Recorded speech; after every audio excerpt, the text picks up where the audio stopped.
हरे कृष्णा। हरे कृष्णा।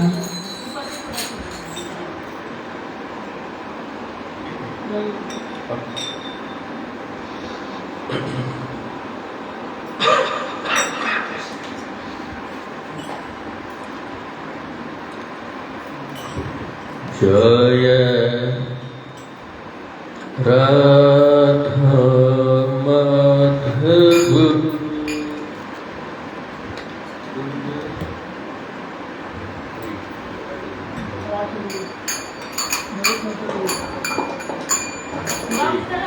हरे कृष्णा।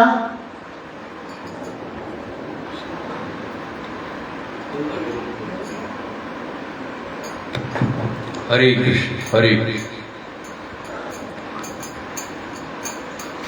हरे कृष्णा। जय राधा माधव कुंज बिहारी।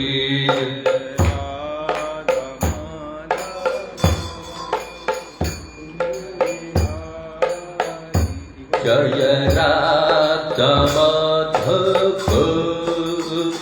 कुंज बिहारी।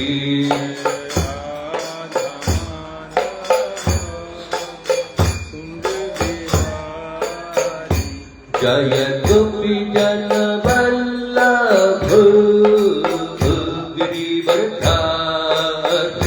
जय गोपी जन वल्लभ गिरवरधारी। जय गोपी जन वल्लभ गिरिवरधारी।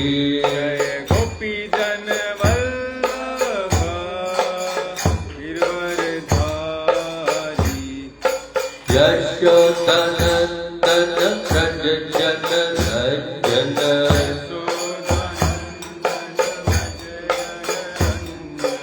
यशोदनन्दन व्रज जन रंजन।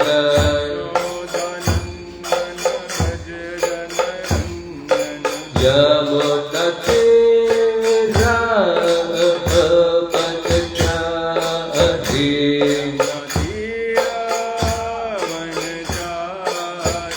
यमुना तीरावनचारी।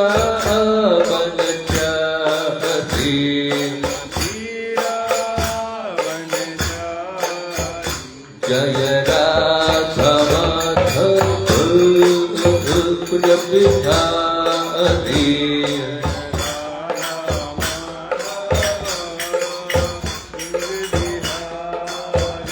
हरे कृष्णा कृष्ण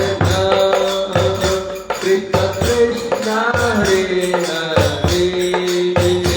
हरे राम राम राम हरे हरे।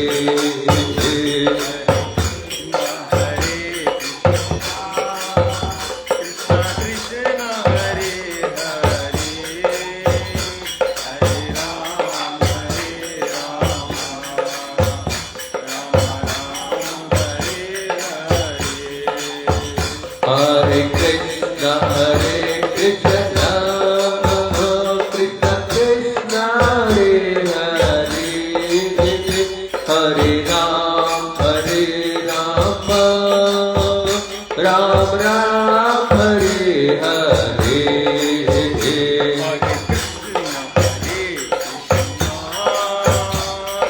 कृष्ण हरे हरे। हरे राम राम राम हरे हरे। हरे कृष्ण कृष्ण कृष्ण हरे हरे। हरे Ram Ram Ram Hare Hare.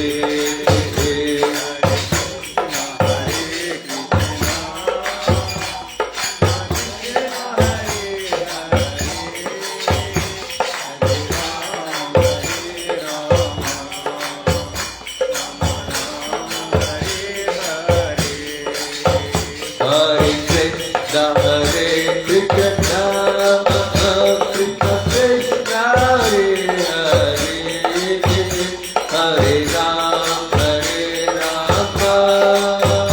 Ram Ram, Hare Hare.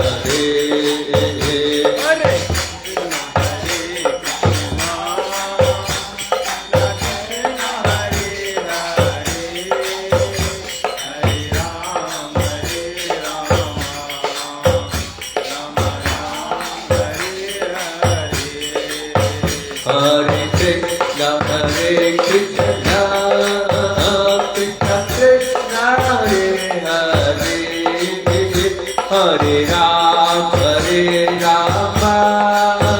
Ram Ram,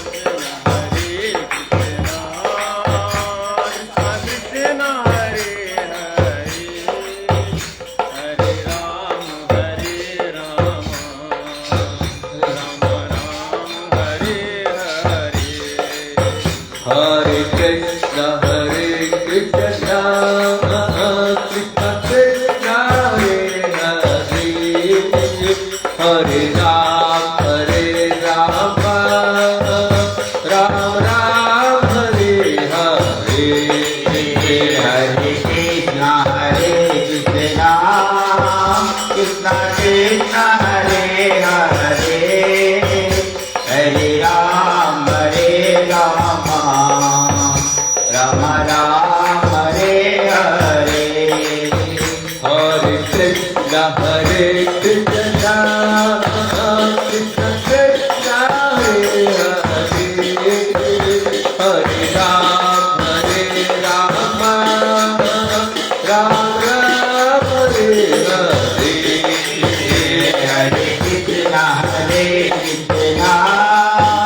Krishna Krishna, Hare Hare, Hare Ram,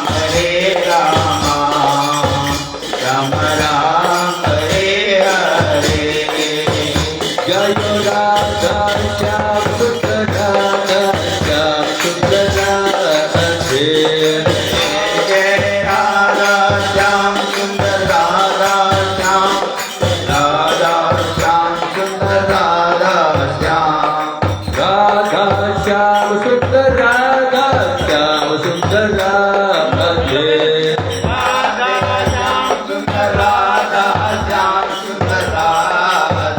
Jai Krishna Balaram, Krishna Balaram, Krishna Balaram, Jai Krishna Balaram.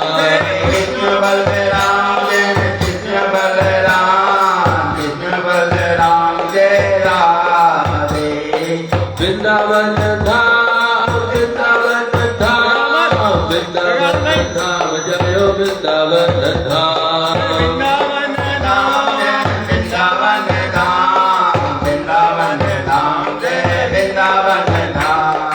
Jai Jagannath, Jai Jagannath, Jai Vasudeva, Jai Subhadra.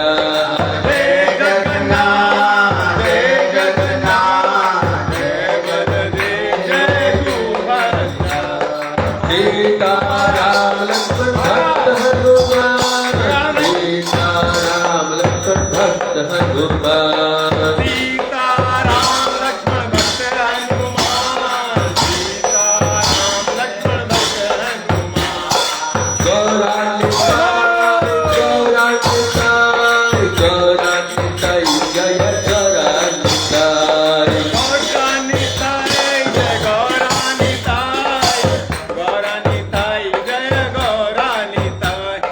Jai Prabhupada, Jai Prabhupada, Jai Prabhupada, Jai Srila Prabhupada. Jai Prabhupada, Jai Prabhupada, Jai Prabhupada, Jai Shila Prabhupada. Jai Gurudev, Jai Gurudev, Jai Gurudev, Jai Jai Gurudev. Jai Gurudev, Jai Gurudev, Jai Gurudev, Jai Gurudev. Nitya Gaura Hari Bol, Hari Bol.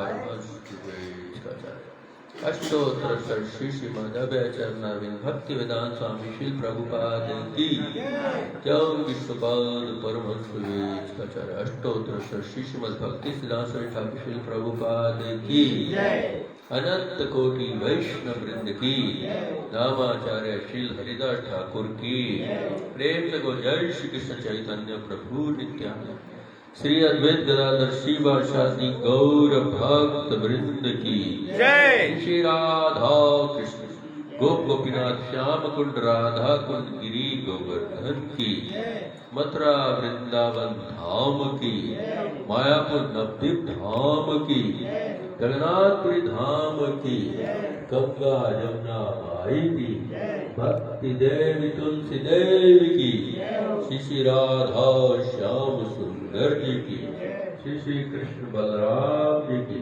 Jagannath Baldev Subhadra ji की सीताराम लक्ष्मण हनुमान जी की श्री श्री गौर निताई जी की श्रीमद् भागवत महापुराण की हरिनाम संकीर्तन की जय। निताई गौर प्रेमानंदे।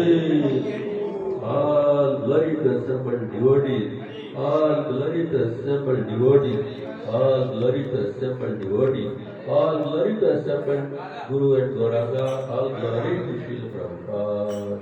Hare Krishna. थोड़ा रास्ता एक तरफ होके बैठ जाइए। आप लोग आगे आ जाओ, थोड़ा सा रास्ता दे दीजिए।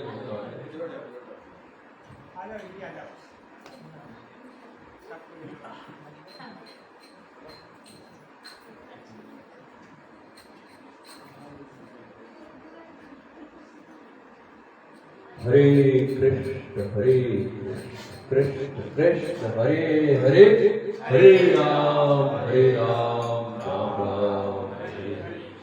ओम ज्ञानतिमिरान्धस्य ज्ञानाञ्जनशलाकया चक्षुरुन्मीलितं येन तस्मै श्रीगुरुवे नमः। श्रीचैतन्यमनोभीष्टं स्थापितं येन भूतले स्वयं रूप कदा मह्यं ददाति स्वपदान्तिकं। वन्देऽहं श्रीगुरु श्रीयुतपदाकमलं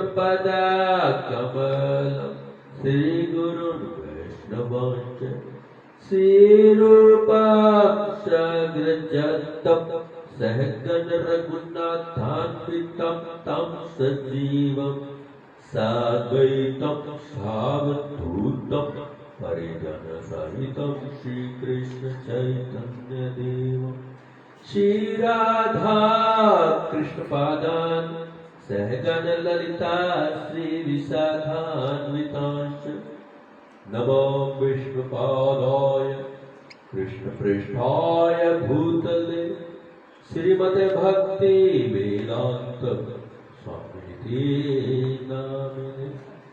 नमस्ते सरस्वते देवे गौरवाणी प्रचारिणे निर्विशेष शून्यवादी पाश्चात्य देशतारिणे।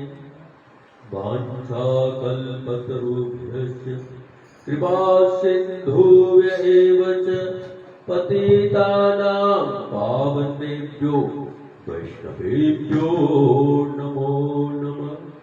नमो महावदान्याय कृष्णप्रेमप्रदायते कृष्णाय कृष्णचैतन्य नाम्ने गौरत्वविषे नमः। हे कृष्ण करुणा सिंधु दीनबंधु जगत्पते गोपेश गोपिका कांत राधा कांत नमस्तुते। तप्त कांचन गौरांगी राधे वृंदावनेश्वरी वृषभानुसुते देवी प्रणमामि हरि प्रिय। जय श्री कृष्ण चैतन्य प्रभु नित्यानंद श्री अद्वैत गदाधर शिवासादि गौर भक्त वृंद। हरे कृष्णा कृष्णा कृष्णा हरे हरे, हरे राम राम राम हरे हरे।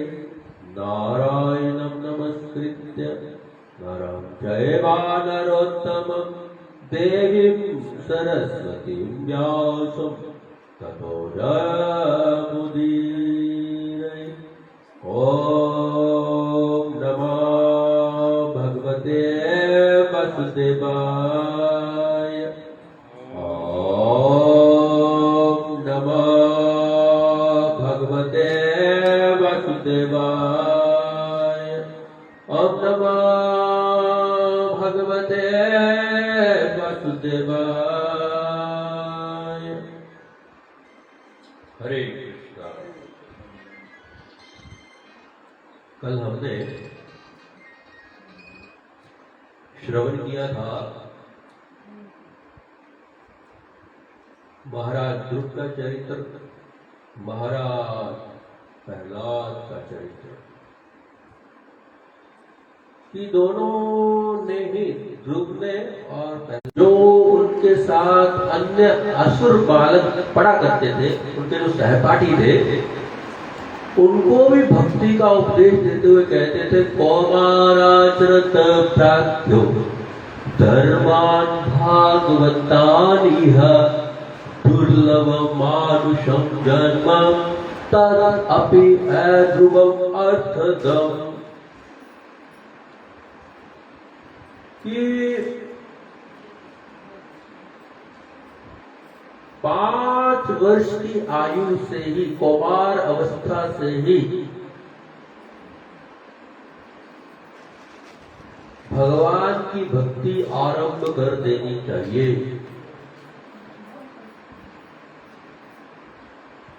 तो कोई कहेगा कि कौमार अवस्था तो वो छोटी अवस्था होती है, 5 वर्ष की आयु को कौमार अवस्था कहा जाता है, और 6 से 10 वर्ष की जो आयु है इसको पौगंड अवस्था कहा। तो माता पिता का कर्तव्य होता है कि वो बच्चे जब बिल्कुल छोटे होते हैं उसी समय से उनको भक्ति की शिक्षा दें, उनसे भक्ति करवाएं। लेकिन उनको भक्ति की शिक्षा कब देंगे, भक्ति कब करवाएंगे, जब खुद वो भगवान की भक्ति करेंगे।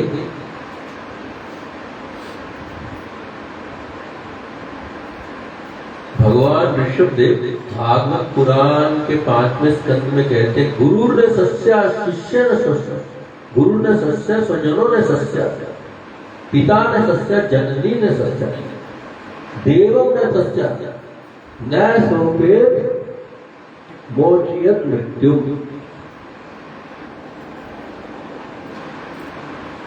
कि वह गुरु गुरु नहीं है, वह पिता पिता नहीं है, वह माता माता नहीं है, वह रिश्तेदार रिश्तेदार नहीं है।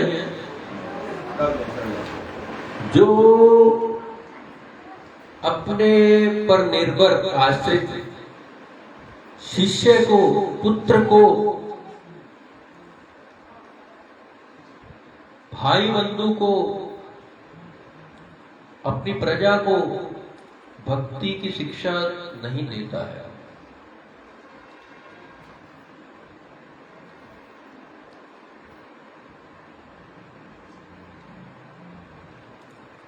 माता पिता के 2 प्रकार के दायित्व होते हैं।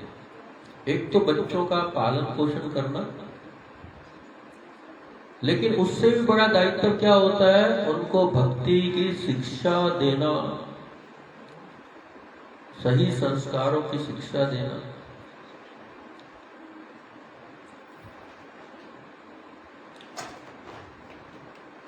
जिससे कि वो इस मनुष्य जीवन में ही उस अवस्था को प्राप्त कर ले जिससे वह जन्म मृत्यु के चक्कर से सदा सदा के लिए मुक्त हो जाएं। जो गुरु, माँ बाप, रिश्तेदार ऐसा नहीं करते हैं, वो केवल नाम के ही गुरु, माता पिता, भाई बंधु होते हैं।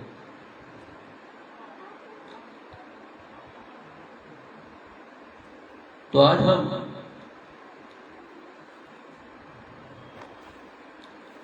भरत जी के चरित्र के विषय में श्रवण करेंगे।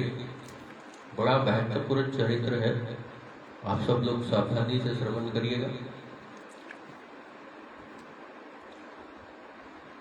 भरत के पिता भगवान के अवतार थे जिनका नाम था ऋषभदेव। उनके 100 पुत्र हुए थे। उन्होंने अपने 100 के 100 पुत्रों को भक्ति का, शुद्ध भक्ति का उपदेश किया।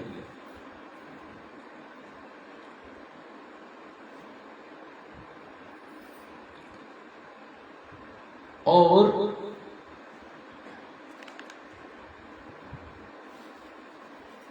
भरत महाराज को राजा बनाया। सबसे बड़े भरत थे और खुद वन में चले गए।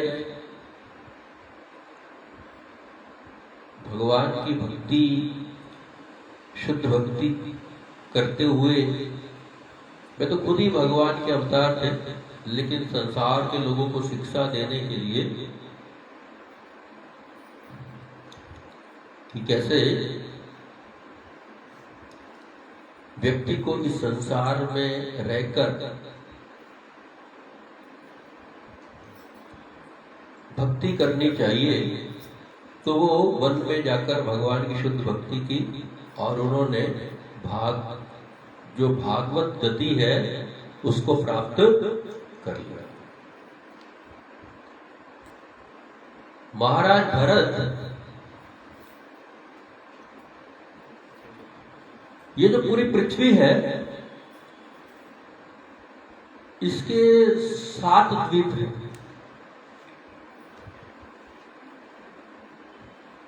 और जो सबसे छोटा द्वीप है उसको जम्बू द्वीप कहा जाता है। उस जम्बू द्वीप के 9 भाग हैं। हर भाग को क्या कहा जाता है? वर्ष कहा जाता है।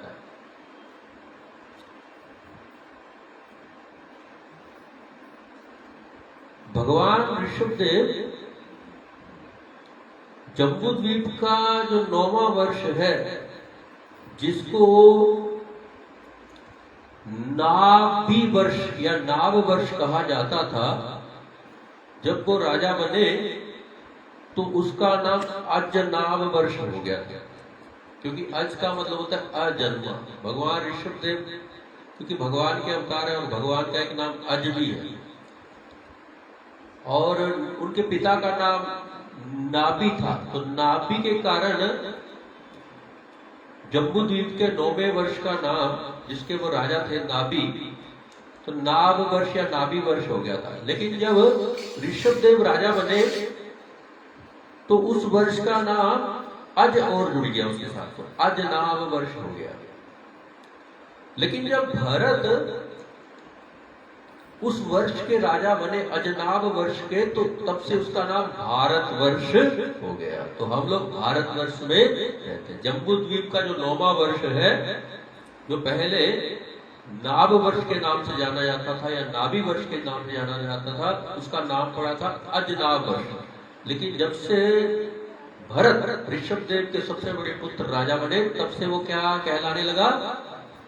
भारत वर्ष कहलाने लगा।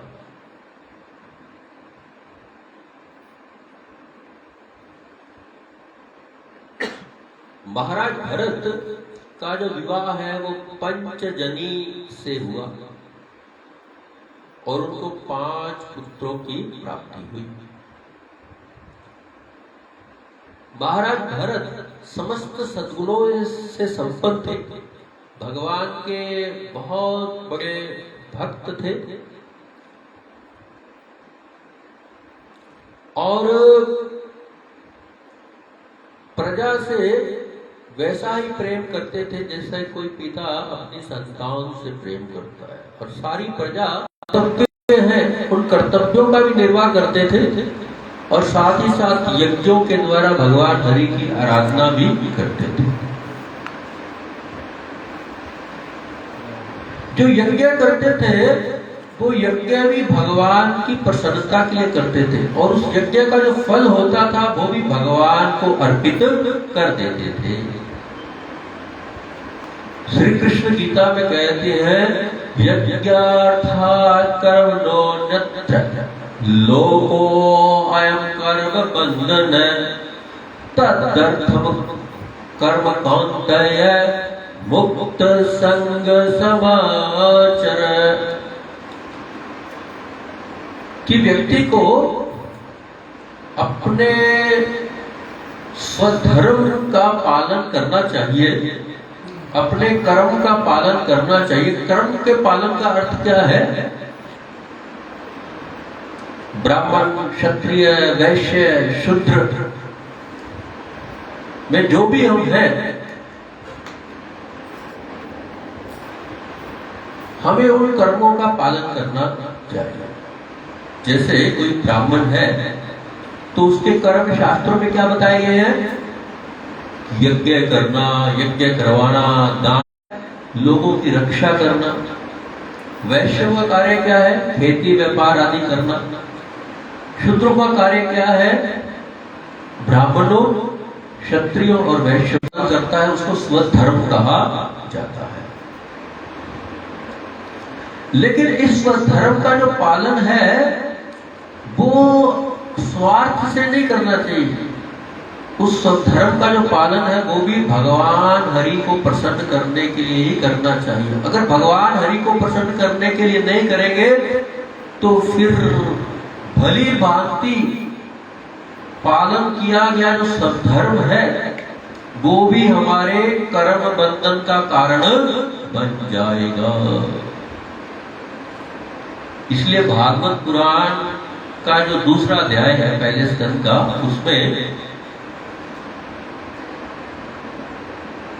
श्री सूत गोस्वामी जी कहते हैं अतः पुण्य विजय श्रेष्ठा वर्णाश्रम विभाग से सुनिश्चित धर्म। लेकिन किसके लिए करना चाहिए? हरितोषणम, भगवान हरि को प्रसन्न करने के लिए करना चाहिए।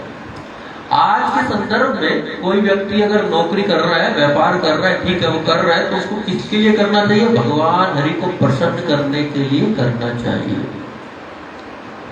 अगर वो भगवान हरि को प्रसन्न करने के लिए नहीं करता है तो फिर क्या है? वही कर्म उसके बंधन का कारण बन जाएंगे। और यदि वो भगवान हरि को प्रसन्न करने के लिए करता है तो धीरे धीरे क्या होगा? उसका हृदय शुद्ध हो जाएगा। और जब उसका हृदय शुद्ध हो जाएगा तो वो एक दिन क्या है? भगवान की शुद्ध भक्ति, इन सब कर्मों का भी आगे चलकर वो त्याग कर देगा और केवल भगवान की जो शुद्ध भक्ति, जो श्रवण कीर्तन से आरंभ होती है, भगवान के विषय में श्रवण करना, भगवान के विषय में कीर्तन करना, भगवान का स्मरण करना, उस भक्ति को ग्रहण करने के योग्य हो जाता है। श्री कृष्ण भी गीता में कहते हैं ना, सर्वधर्मान् परित्यज्य मामेकं शरणं व्रज अहं त्वां सर्वपापेभ्यो मोक्षये। केवल मेरी शुद्ध भक्ति, मेरी शुद्ध भक्ति क्या है? मेरी आज्ञा का पालन करो, जो मैं कहता हूं वो करो। और उन्होंने निर्णय किया कि अब मैं संन्यास ग्रहण कर लूंगा,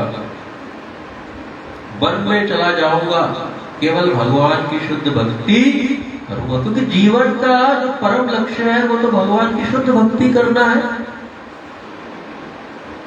और कोई लक्ष्य इस मनुष्य जीवन का है ही नहीं। धर्मान भागवतानिह, भागवत धर्म का, शुद्ध भक्ति का आचरण करना, यही इस मनुष्य जीवन का एकमात्र कर्तव्य है। और कोई कोई कर्तव्य नहीं है। तो इसलिए महाराज भरत ने अपने गृहस्थ आश्रम का त्याग किया, राजपाट अपने पुत्रों को सौंप दिया और स्वयं वन में चले गए। पुलह आश्रम, पुलह आश्रम, वहां चले गए। ब्रह्मा के पुत्रों का विवाह कर्दम ऋषि की 9 कन्याओं से हुआ था। तो उनमें से एक कन्या थी गति, उसका विवाह पुलह ऋषि के साथ हुआ था। ये जो पुलह ऋषि है, आश्रम नामक जो स्थान है वहां चले गए जंगल में। वहां कोई नहीं रहता था, अकेले महाराज भरत संन्यास ग्रहण करने के पश्चात वहां अकेले रहते हुए भगवान की शुद्ध भक्ति करने लगे। इस पुलह आश्रम को हरि क्षेत्र, भगवत क्षेत्र या शालग्राम क्षेत्र के नाम से भी जाना जाता है। बहुत सारे लोग हिमालय में एकांत में भजन करने के लिए जाते थे। वैसे इस पुलह आश्रम में भी भजन करने के लिए जाते थे। यह जो पुलह आश्रम है, ये एक नदी है, गंडकी नदी, जिसको चक्र नदी भी कहा जाता है। नेपाल में उन पर चक्र आदि के चिन्ह अंकित होते हैं। तो वे उस नदी में आज भी मिलती है। में जो वृंदावन में राधा रमन मंदिर है, राधा रमन जी का जो विग्रह है, वो शिला उस विग्रह के रूप में परिवर्तित हो गई थी। तो उसी स्थान पर महाराज भरत तपस्या कर रहे थे, भक्ति कर रहे थे और मन में जो कुछ उपलब्ध था, जिस प्रकार के पत्ते, जिस प्रकार के फूल, जिस प्रकार के फल, जिस प्रकार का जल, तुलसी,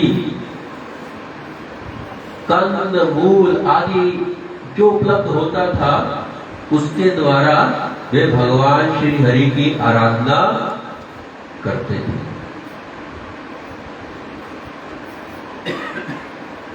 इस प्रकार आराधना करते से उनका हृदय पूर्ण शुद्ध हो गया। वे भगवान में एकदम लीन हो गए और प्रतिदिन वे 3 बार उस नदी में, चक्र नदी में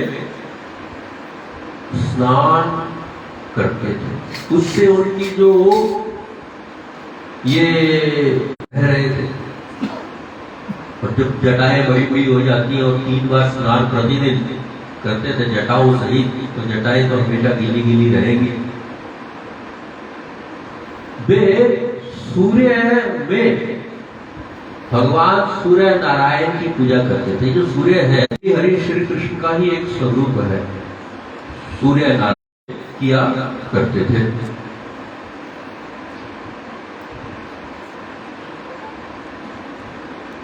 इस प्रकार भक्ति करते रहने से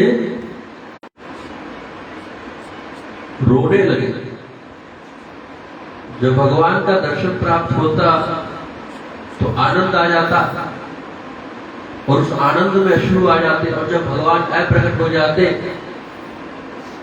तो उनके वियोग में वे व्याकुल होकर रोने लगते।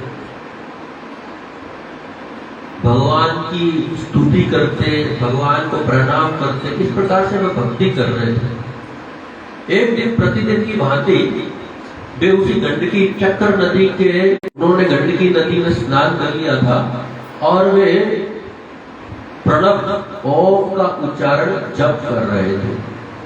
श्री कृष्ण गीता में भी कहते हैं, यज्ञानाम अपि जपो यज्ञो अस्ति। जितने भी यज्ञ हैं उनमें सबसे बड़ा यज्ञ क्या है? जप करना।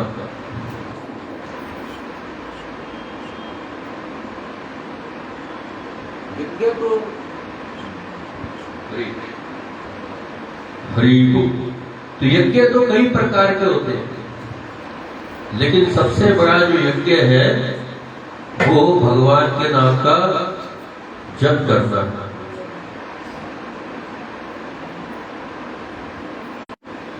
को बहुत प्यास लगी हुई थी और वो उस नदी का पानी पीने के लिए आई। वो जल पी ही रही थी, उसने तो शेर के सिंह के दहाड़ने की जब आवाज उस हिरनी ने सुनी तो वो हिरनी बहुत डर गई, व्याकुल हो गई, अपने चंचल नेत्रों से इधर उधर देखने लगी और उसने उस नदी को पार करने के लिए शेर के डर से छलांग लगा दी। झुंड से अन्य हिरनियों के साथ ही उस झुंड से अलग हो चुकी थी और उसका जो शिशु था वो गिर गया था और शेर की दहाड़ से वो बहुत डर गई थी, इसलिए उसकी मृत्यु हो गई। भरत महाराज ये सारी चीजें देख रहे थे और उन्होंने देखा कि वो जो उसका शिशु था वो उस नदी के जल में गिर गया, वो बहता जा रहा था, उसका कोई सहारा नहीं था। तो भरत को उस हिरनी के शिशु पर, उस हिरण शिशु पर दया आ गई और उन्होंने नदी में छलांग लगा के करने देवियों आदि से उसकी रक्षा करने लगे। उसको उस प्रकार से स्नेह करने लगे जिस प्रकार से पिता अपने पुत्र से स्नेह करता है, वैसा स्नेह उसको प्रदान करने लगे हिरण शिशु को। तो उन्होंने अहिंसा, सत्य, अस्तेय, ब्रह्मचर्य, अपरिग्रह, ये जो यम होते हैं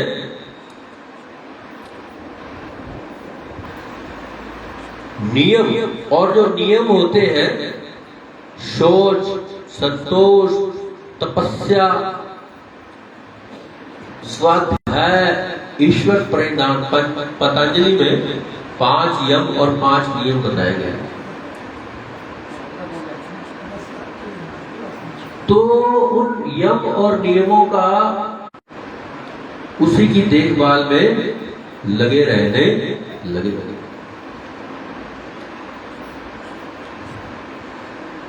दया करना बहुत अच्छी बात है।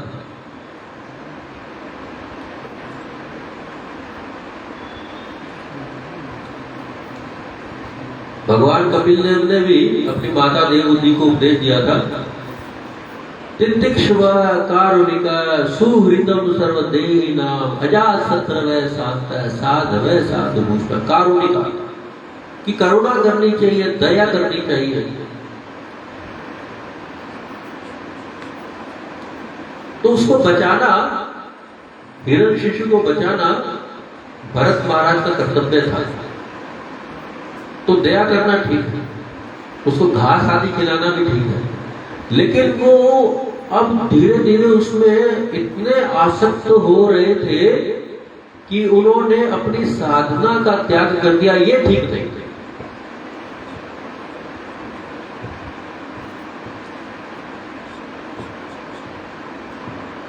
और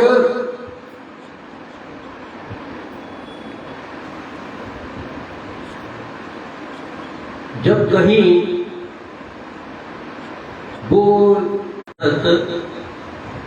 का हृदय उसके वियोग में दुखी होने लगता। वे कहते कि वो हिरण का शिशु मेरी शरण में आया, लेकिन मैंने उसकी उपेक्षा कर दी।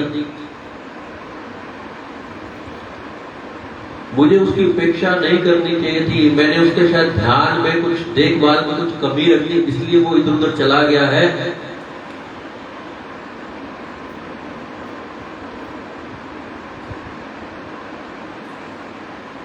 तो ऐसा विचार वो करने लगे।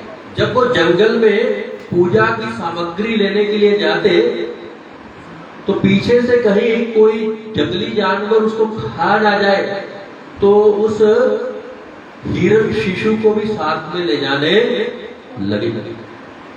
कभी उसको कंधों में बिठाते, कभी गोद में बिठाते, कभी उसके साथ खेलने लगते।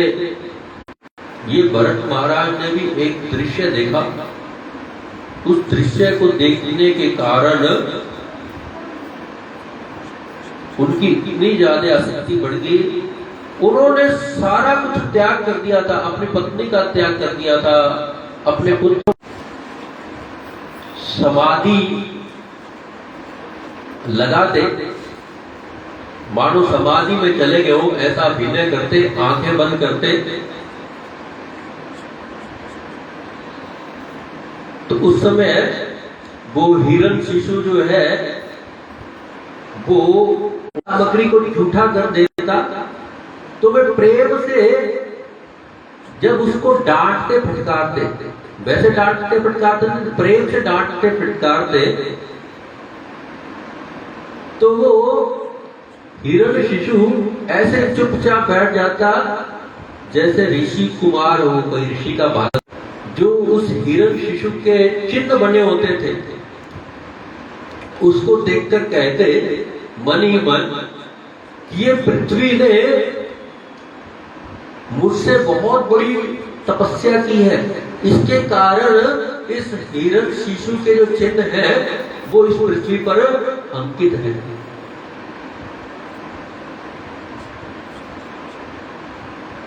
और मेरे ऊपर कर रहे हैं। इतना ज्यादा पागलपन महाराज भरत का उस हिरण शिशु के प्रति हो गया।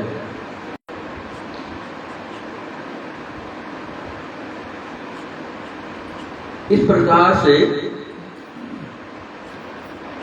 भरत महाराज की अब मृत्यु का समय आ गया था। सारा दिन रात उनका सारा चिंतन जो है उस हिरण शिशु के प्रति रहता था।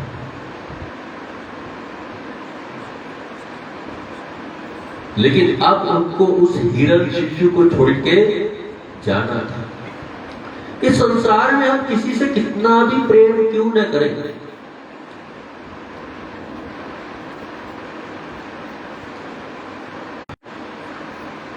श्री कृष्ण गीता में कहते हैं ये यथा मां प्रपद्यन्ते तान् तथैव भजाम्यहम् मां वर्तमनुवर्तन्ते मनुष्य पार्थ सर्वस्य।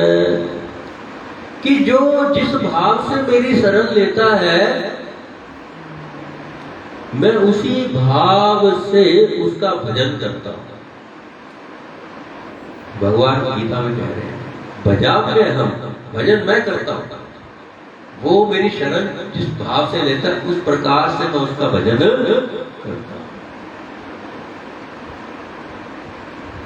भाव के अनुसार ही हमारे साथ आदान प्रदान परफेक्टली करते हैं और कोई नहीं कर सकता। अनंत जन्मों से वो ऐसा करते आए हैं और आगे भी ऐसा ही करते रहेंगे। लेकिन इस संसार के लोगों को जिनको हम अपना प्रेमी प्रिय वो भी या तो हम उनको छोड़ के चले जाएंगे या वो हमको छोड़ के चले जाएंगे, फिर सब खेल खत्म। लेकिन भगवान ऐसे नहीं है।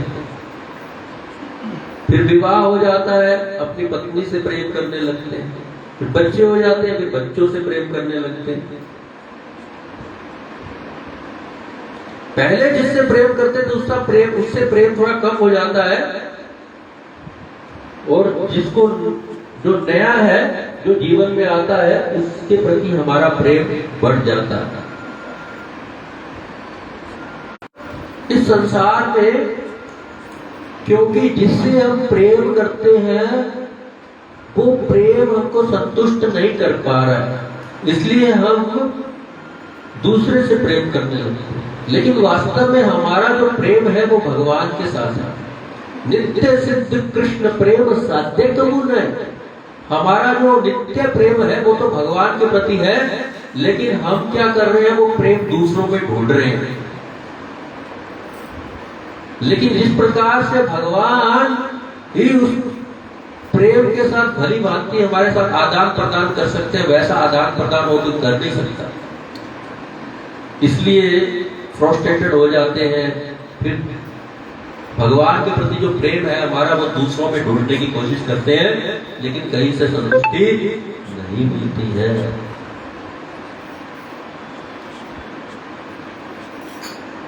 कर रहे हैं, कोई नास्तिक हो उसकी सेवा भी भगवान कर रहे हैं। जो भगवान को न मानता हो उसकी सेवा भी भगवान कर रहे हैं। उसको जो कुछ चाहिए जीवन यापन के लिए, सारी सुविधाएं, जल, पृथ्वी, फल, सब्जी, प्रकाश, अंधेरा, सब कुछ प्रदान कर रहे हैं।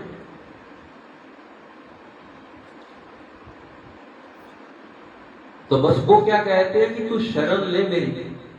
जिस भाव से शरण लेगा, तू नहीं शरण ले रहा।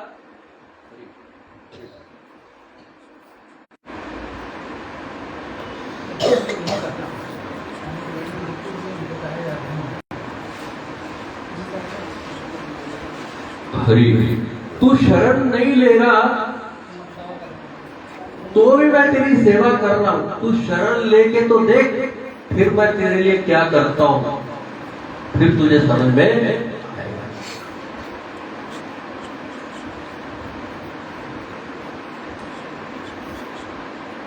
तो महाराज भरत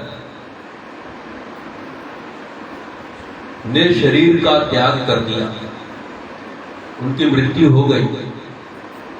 और मृत्यु के समय जैसे ही हमारी चेतना होती है हमें वैसा ही शरीर प्राप्त होता है। यम यम वापि स्मरण भावम त्यजन्ति अन्ते कलेवरम तम तम एवेति कांतये सदा तद भाव भावित। मृत्यु के समय जो जैसा स्मरण करता है उसको अगला शरीर वैसा ही प्राप्त होता है।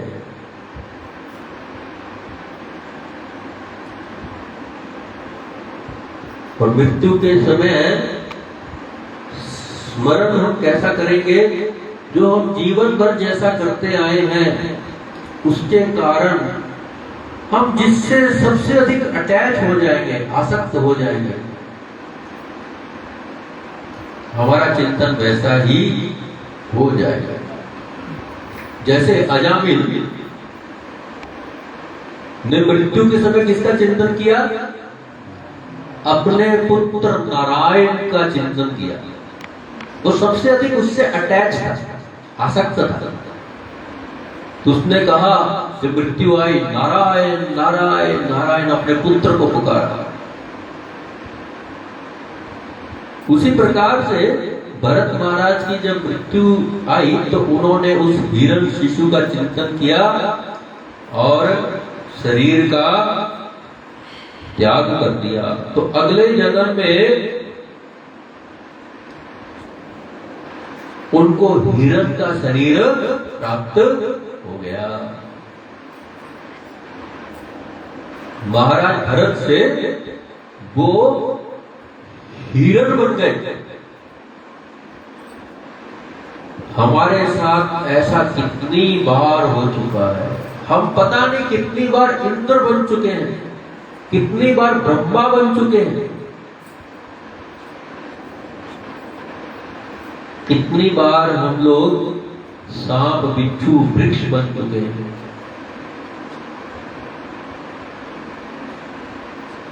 इसका कारण यही है, जब भी हमको मनुष्य जीवन प्राप्त हुआ, हमने उसका आज तक अनंत जन्मों से कभी सदुपयोग नहीं किया।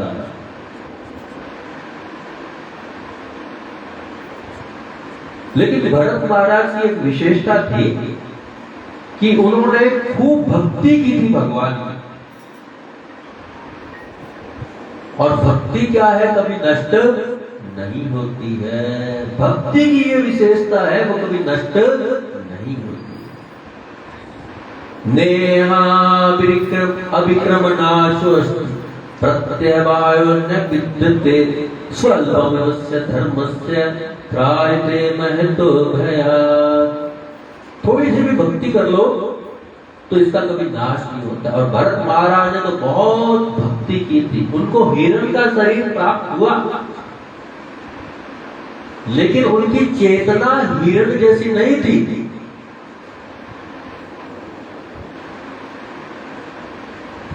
श्री कृष्ण गीता में कहते हैं तत्तम बुद्धि संयोग है, तो उसको आगे चलकर जो उसने मेरी भक्ति की है उसका स्मरण मैं उसको करवा देता हूं। फिर वो वहां से पुनः भक्ति की, मैं भरत नाम का राजा था, पूरे भारतवर्ष का मैं राजा था, और मैंने इतना बड़ा साम्राज्य त्याग कर दिया था किसके लिए, भगवान की भक्ति करने के लिए। लेकिन मैंने इतना सब कुछ त्याग करने के पश्चात भी एक हिरण के बालक से आसक्त हो गया, जिसके कारण मेरा इतना बड़ा पतन हो गया। मैं भक्ति से दूर चला गया, भगवान से दूर चला गया, केवल उस हिरण शिशु के प्रति आसक्त हो गया। मेरा कितना बड़ा पतन हो गया, ऐसा विचार कर रहे थे। तो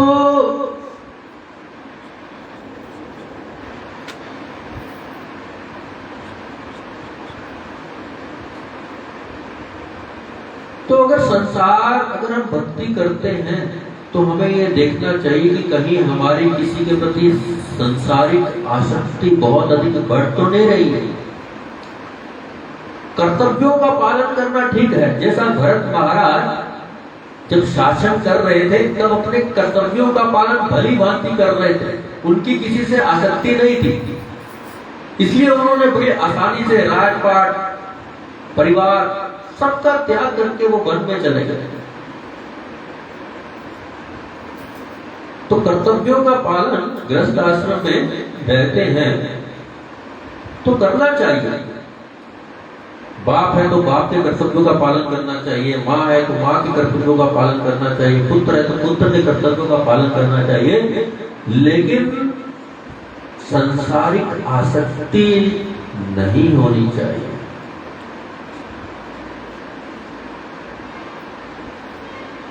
गृहस्थ आश्रम क्यों स्वीकार किया जाता है, वो इसलिए किया जाता है कि साथ में मिलकर हम भगवान की भक्ति करेंगे।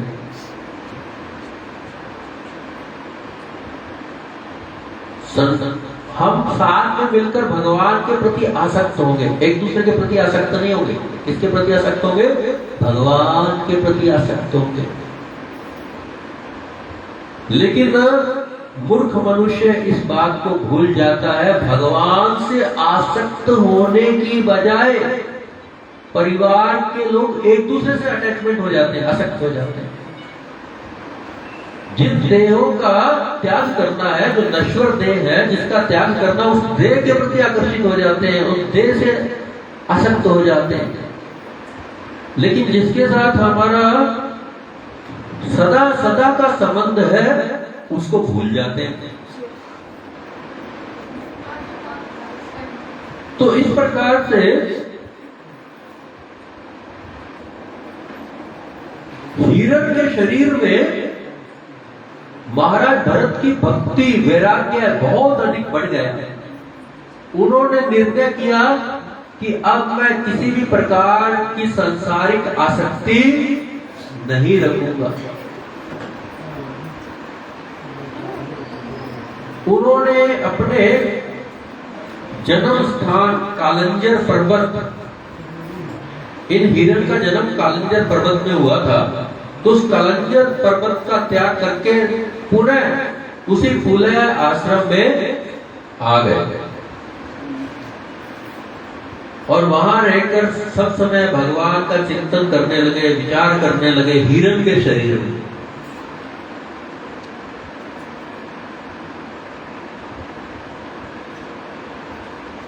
वे अन्य हिरणों का संग नहीं करते थे, उनके साथ नहीं रहते थे। घास लता आदि खाकर जो है वो जीवन जीने लगे और अपनी मृत्यु की प्रतीक्षा करने लगे। और एक दिन उन्होंने उस नदी में अपना आधा शरीर डुबो कर मृत्यु को प्राप्त कर लिया, हिरण शरीर का भी त्याग कर दिया। हम जो कुछ करते हैं वो हमें उसका कुछ भाग इस जन्म में मिलता है, लेकिन उसका बहुत बड़ा भाग आगे आने वाले जन्मों में मिलता है।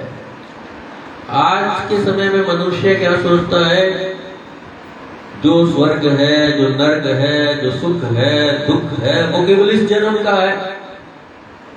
इस जन्म में बस आनंदित रहो। एक चार्वाक नाम के नास्तिक मुनि हुए थे, चार्वाक। उन्होंने कहा ऋणम कृत्वा घृतम पिबत यावत् जीवन सुखम जीवन भस्मीभूतस्य देहस्य किम पुनर्आगमन भवेत्। कि जब तक जियो तब तक चाहे घी पियो, और घी पीने के लिए अगर तुमको लोन लेना पड़े, ऋण भी लेना पड़े तो ले लो, और फिर चाहे चुकाओ मत उसको। कोई भी पाप कर्म करो, मजे से रहो, क्योंकि जब ये शरीर राख हो जाएगा तब सब कुछ खत्म हो जाएगा। लेकिन ये शरीर तो नष्ट हो जाएगा, लेकिन शरीर के भीतर जो आत्मा है वो सूक्ष्म शरीर के साथ किसी दूसरे शरीर में प्रवेश कर जाएगा, जैसा हम इस प्रसंग में देखते हैं। तो हम भी पता नहीं ऐसे कितने, हमारा पिछला जन्म क्या था हमको पता नहीं, ऐसे बार बार हम लोग जन्म ले रहे हैं। कभी किसी शरीर में जा रहे हैं, कभी किसी शरीर में जा रहे हैं, कभी किसी शरीर में जा रहे हैं।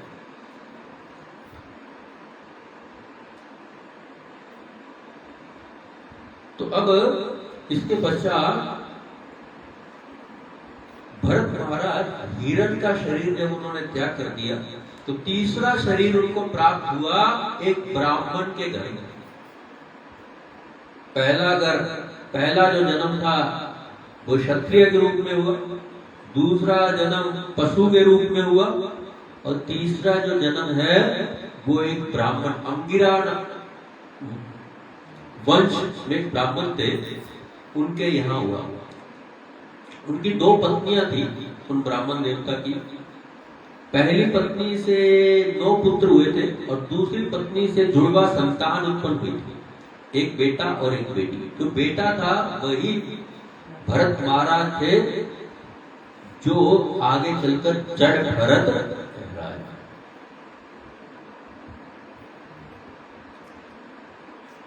इनको जड़ भरत के रूप में इनका जन्म हुआ। इनको अपने पिछले दोनों जन्मों की याद रही कि मैं राजा भरत था, उसके बाद मैं हिरण बना।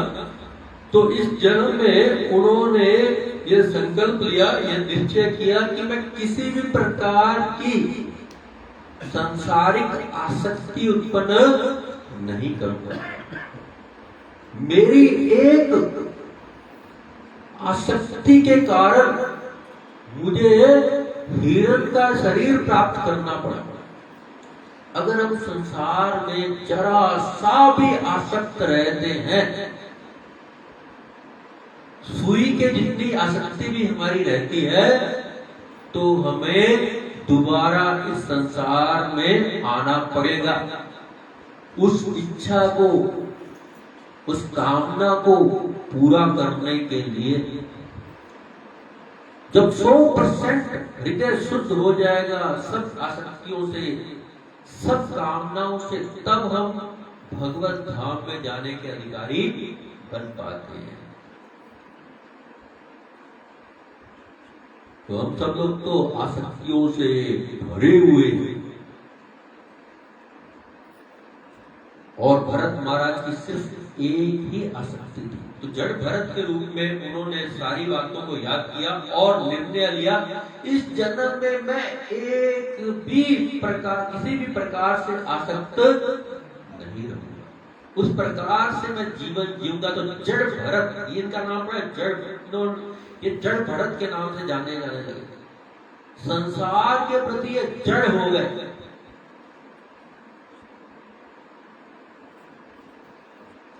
इनके पिताजी ने सोचा कि बाकी जो पहले जो 9 पुत्र थे वो तो सब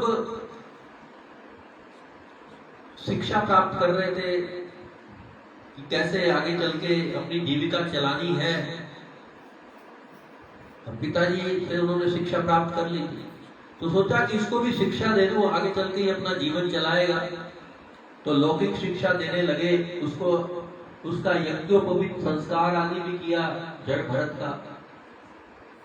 लेकिन कुछ सिखाते ये सीख ही नहीं पाते, वास्तव में कुछ सीखना ही नहीं चाहते थे, किसी प्रकार की सांसारिक शिक्षा प्राप्त ही करना नहीं चाहते। इनके पिता सोचते थे कि भविष्य इसका अच्छा होगा, इसलिए इसको सांसारिक शिक्षा दो, वेद शास्त्रों में जो कर्म कांड आदि की शिक्षा है वो मैं इसको दे दूं।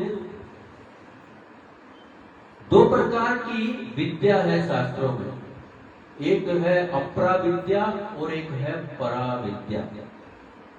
अपरा विद्या क्या है कि संसार के विषय में ज्ञान दिया जाता है कि स्वर्ग को कैसे प्राप्त किया जाए,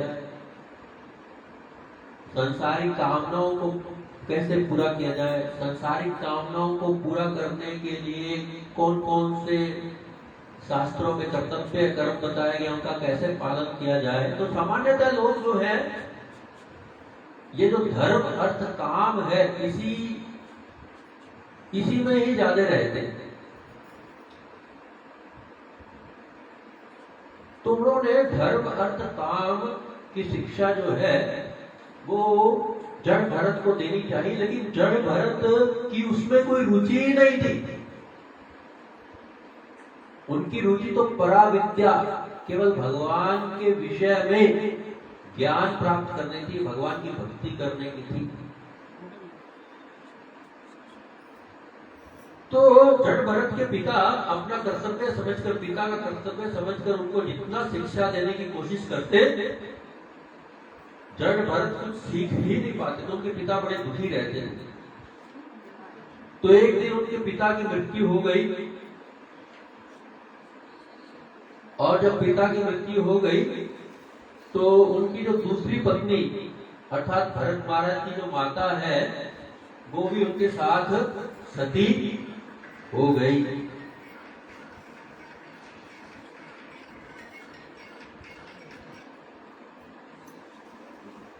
जब भरत के जो 9 सौतेले भाई थे उनका स्नेह जड़ भरत के प्रति वैसा नहीं था जैसा पिता का था।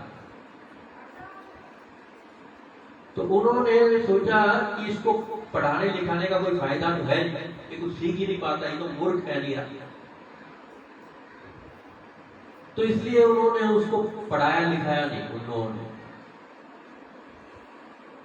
जड़ भरत लोगों के सामने अपने आप को ऐसा दिखाते हैं मानो पागल हो, गूंगे हो, बहरे हो, मूर्ख हो।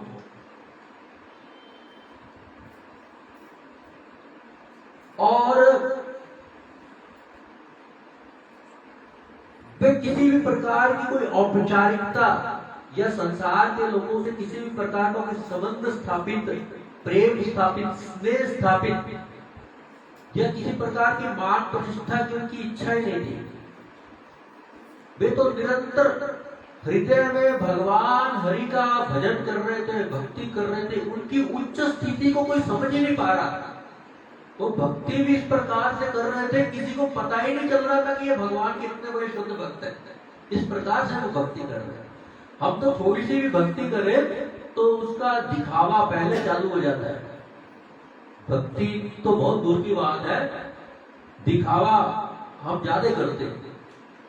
लेकिन जड़ भरत जी जो भक्ति कर रहे थे वो किसी को पता ही नहीं चल रही थी।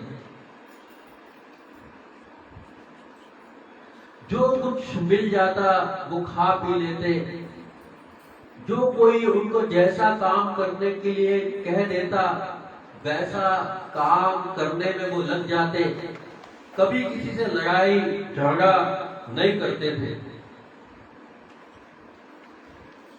सर्दी हो, गर्मी हो, बारिश हो, ज्यादातर वो बिना वस्त्रों के रहते थे या नाम मात्र के वस्त्र, पुराने जो चिथड़े गिरे हुए जो फटे पुराने कपड़े हैं उनको पहन लेते। लोग सोचते ये पतित ब्राह्मण है, इसने ब्राह्मण कुल में जन्म तो लिया है लेकिन इसमें ब्राह्मण के गुण नहीं है।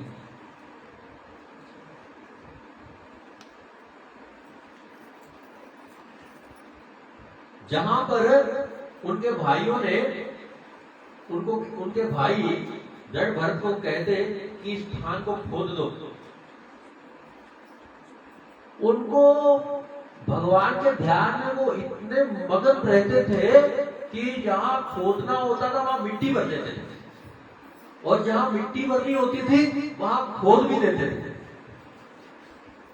क्योंकि उनको ध्यान ही नहीं रहता किसने क्या कहा है। वो तो भगवान की भक्ति में इतने स्वरूप, वो पूरा हृदय उनका भक्ति से भरा हुआ था। वो तो मानो संसार में बस रह रहे हैं, लेकिन उनका मन, उनकी बुद्धि पूरी की पूरी भगवान में लगी हुई। एक दिन एक चोरों का समुदाय था, तो वहां का राजा बलि चढ़ाया करता था। तो उसने स्वतः पुत्र को प्राप्त करने की कामना से उसने बलि चढ़ाने का, भद्रकाली को बलि चढ़ाने का निश्चय किया। तो जिस व्यक्ति को बलि चढ़ाने के लिए पकड़ कर लेकर आए थे वो भाग गया।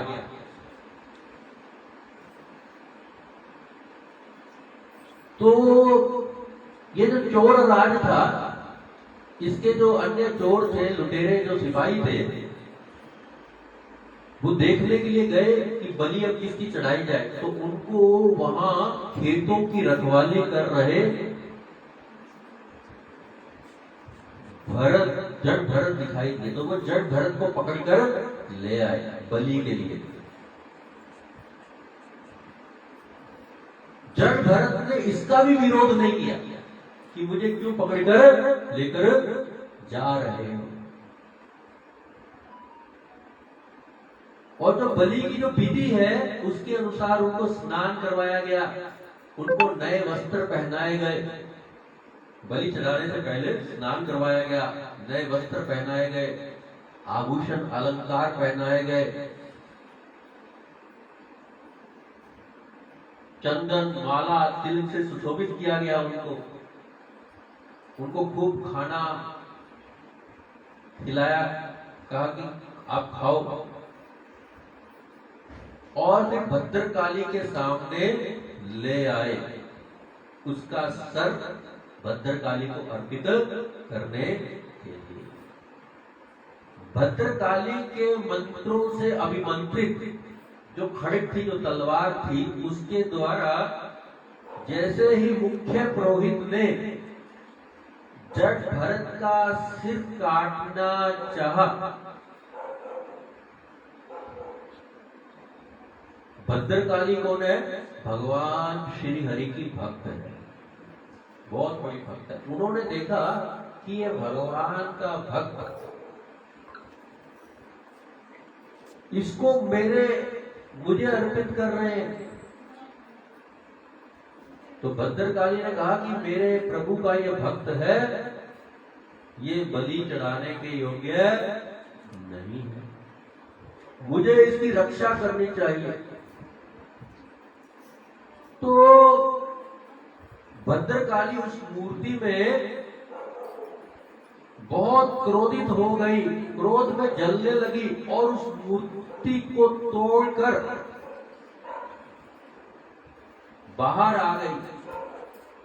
वो बहुत क्रोध में थी। उसने वही तलवार ली जिसके द्वारा भरत महाराज का सिर भरत का सिर काटना था, और उस तलवार के द्वारा सारे जो चोर थे और चोरों का राजा था उनके सर काट डाले और उनके सिरों से ऐसे खेलने लगी जैसे कोई बॉल होती है ना, गेंद, उससे खेलता। उस प्रकार से उन सिरों के द्वारा वो अपने सेवकों के साथ खेलने लगी। तो जड़ भरत पर इतनी बड़ी विपत्ति आई थी कि उनको मौत के घाट उतारा जा रहा था, तो भी जड़ भरत ने उसका भी विरोध नहीं किया। हर स्थिति में वो केवल भगवान का ही दर्शन कर रहे थे, हर स्थिति को केवल भगवान की ही कृपा मान रहे थे। इतनी उच्च कोटि के भक्त थे।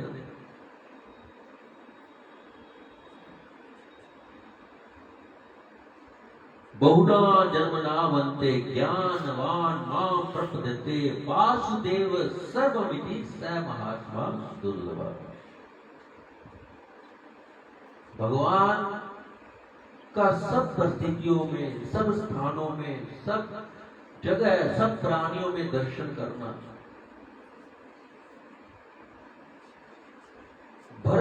जड़ भरत के हृदय में उन चोरों के प्रति भी कोई बैर भाव नहीं था, कोई द्वेष भाव नहीं था। हृदय में उनके भी हित की कामना थी।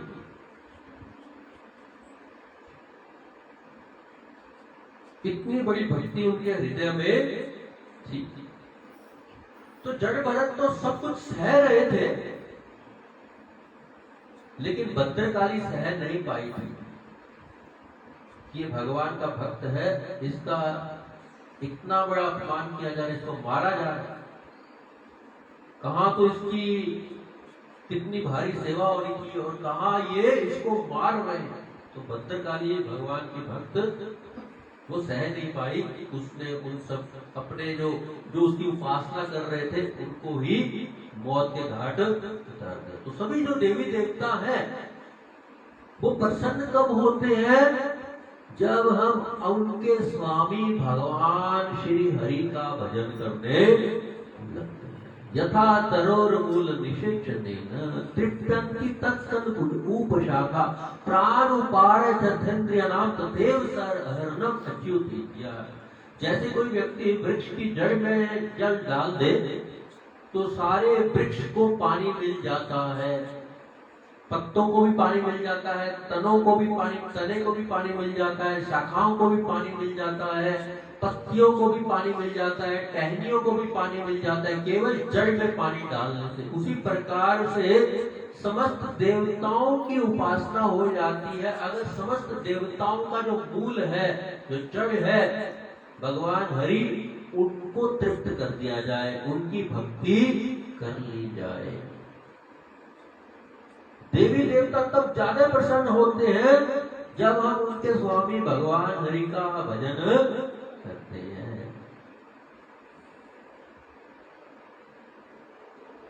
ऊपर से वो देवी देवताओं की जो लोग उपासना करते हैं उनको टेम्परेरी रिजल्ट दे देते हैं, लेकिन हृदय से सभी देवी देवता क्या चाहते हैं कि हमारे स्वामी भगवान हरि का ही भजन करें।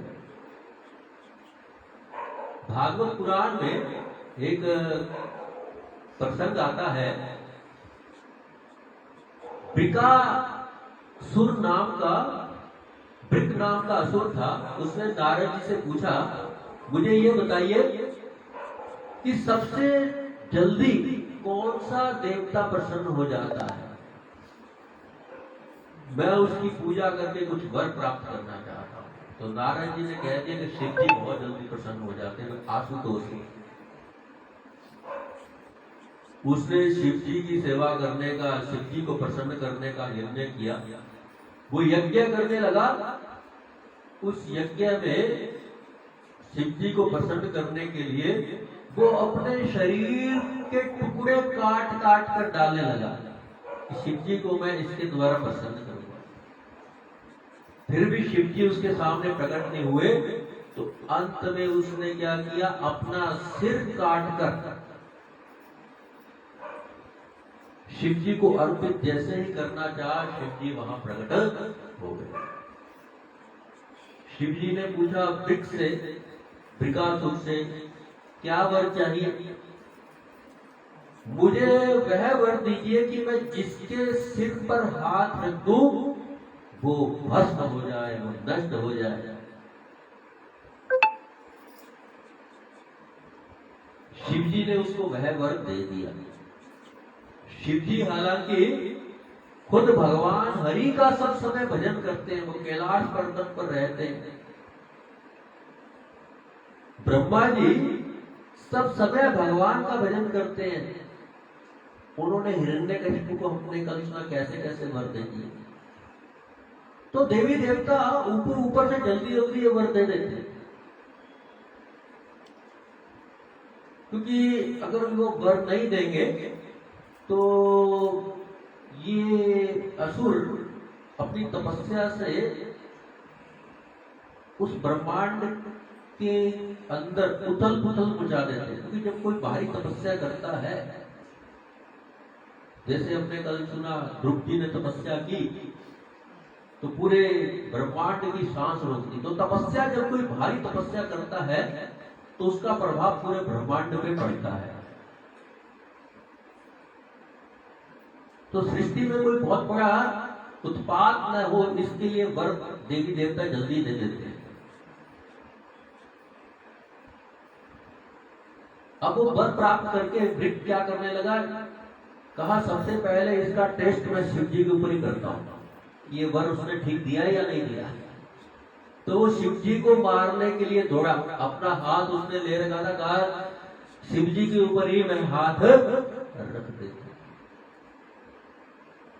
तो शिव जी दौड़ते दौड़ते आगे जा रहे थे और ये वृक्ष उनको मारने के लिए, टेस्ट करने के लिए, उनके वरदान को टेस्ट, मारना नहीं चाहता था, टेस्ट करना चाहता, परीक्षा लेना चाहता था कि सही दिया या नहीं दिया। तो पीछे पीछे दौड़ा।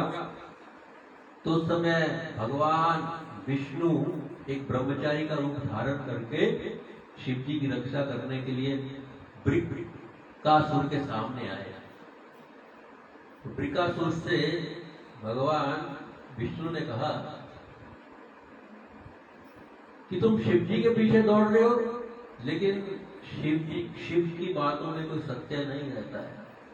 अरे वो तो शमशान के जो पिशाच आदि हैं उनके संग में रहता है, ऐसे उसने बोल दिया। फिर भी तुम अगर सच मान रहे हो तो एक बार अपना हाथ अपने सिर पर रखकर देख लो। तो भगवान की बातों में वृकासुर आ गया और जिससे ही उसने अपना हाथ अपने सिर पे रखा वो नष्ट हो गया, मृत्यु को प्राप्त हो गया। तो देवी देवता जो है वो वर देते समय ज्यादातर अपने उपासक का कल्याण होगा या नहीं होगा, उसका पतन होगा, इस प्रकार का विचार नहीं करते हैं। लेकिन जब कोई व्यक्ति भगवान हरि की आराधना करता है तो भगवान हरि चाहे किसी भी भाव से वो क्यों ना आए, उसका कल्याण अवश्य कर देते हैं।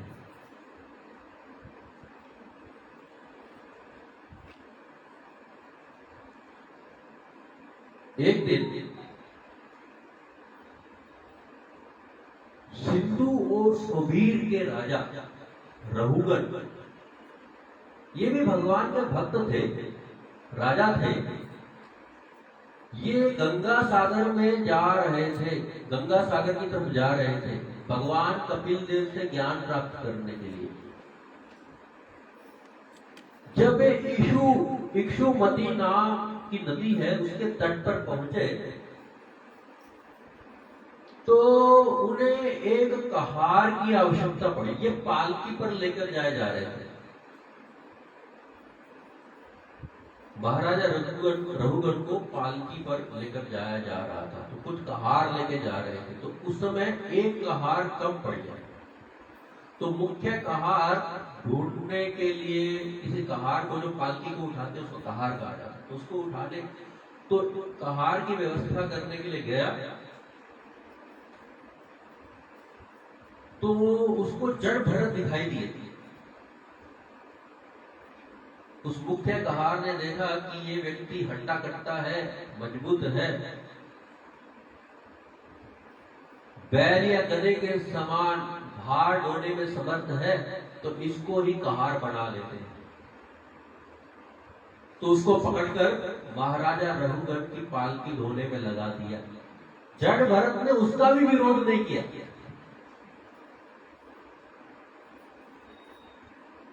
अन्य कहारों के साथ वे भी उस पालकी को ढोने लगे, जबकि भगवान के ये शुद्ध भक्त है, सबसे ऊंचे भक्त है, लेकिन विरोध नहीं किया।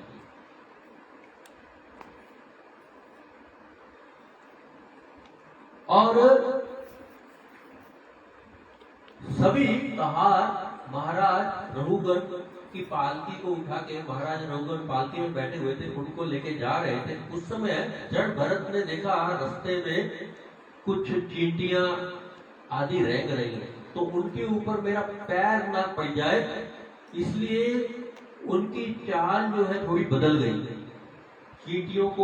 चींटियां जो है पैर के नीचे दबकर मृत्यु को प्राप्त न हो जाए। तो चाल जब उनकी बिगड़ गई तो राजा की जो पालकी है वो हिलने डुलने लगी। तो राजा ने मुख्य कहार से पूछा, क्या हो रहा है ये सब, ये पालकी हिलडुल क्यों रही है? तो मुख्य कहार ने कहा, ये जो नया कहार आपकी पालकी ढोने के लिए लगाया गया है, ये जिस तरीके से हम चल रहे हैं, जिस चाल से हम चल रहे हैं, जिस तेजी से हम चल रहे हैं, उस तेजी से और उस चाल से ये नहीं चल रहा है, यही हमारी चाल को बिगाड़ रहा है। तो राजा रघुगण ने विचार किया कि ये एक कहार चाल को बिगाड़ रहा है, कहीं इसके संग में बाकी सभी भी इसके जैसे ना हो जाए, और कहीं मार्ग में ये सब मुझको मिलकर कहीं गड्ढे में ना फेंक दे, सब एक जैसे ना हो जाए, इसके संग में रहेगा। तो इसलिए उसको डांटते हुए फटकारते हुए, जड़ भरत को डांटते फटकारते, क्योंकि राजा रघुगण वैसे तो भक्त थे, लेकिन क्योंकि राजा थे तो रजोगुण भी था, अहंकार भी था। हालांकि ज्ञान प्राप्त करने के लिए जा रहे थे, लेकिन राजा का भाव था। और जड़ भरत की जो उच्च स्थिति है उसके बारे में इनको कुछ पता ही नहीं था। चैतन्य भागवत में कहा गया है, यार चित्त कृष्ण प्रेम करे उदय, तार वाक्य क्रिया मुद्रा विज्ञ न बुझाए। जिसके हृदय में कृष्ण प्रेम उदित हो जाता है, जो भगवान का शुद्ध भक्त होता है, उसकी क्रियाओं को, उसकी मुद्राओं को सामान्य जो लोग हैं वो समझ नहीं सकते। सामान्य लोग उसको पागल ही समझ लेते हैं, जैसा कि हम देखते हैं सुखदेव गोस्वामी को। कुछ बच्चों ने, कुछ अज्ञानी स्त्रियों ने उनको पागल समझ के घेर रखा। तो राजा रघुगण की ऐसी स्थिति नहीं थी, भक्त थे लेकिन इतनी उत्तम स्थिति में नहीं थे कि वे जड़ भरत की उच्च स्थिति को, उनकी भक्ति को देख सके। तो उन्होंने जड़ भरत को फटकारते हुए कहा,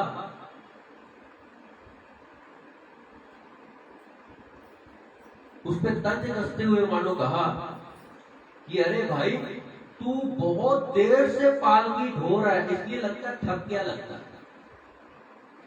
और तू बहुत कमजोर है, इसलिए शायद पालकी को ढंग से उठा नहीं रहा है,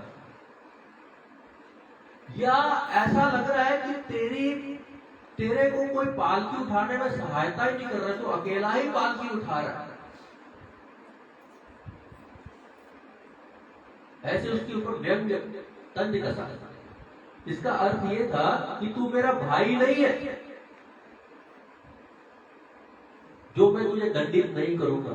तू अगर सही से काम नहीं करेगा तो मैं तुझे अवश्य दंडित करूंगा। तू कमजोर थोड़ी है, तू तो हट्टा कट्टा है, फिर भी तू ढंग से पालकी नहीं उठा रहा है, और तेरे को अभी अभी पालकी उठाने में लगाया है, ज्यादा समय भी नहीं हुआ है, तो भी तू ढंग से नहीं उठा रहा है। मैं तो कहता हूं तू जीते हुए भी मरे हुए के समान है। ठीक से पालकी उठा, नहीं तो मैं तुझे अभी दंड देके ठीक कर दूंगा।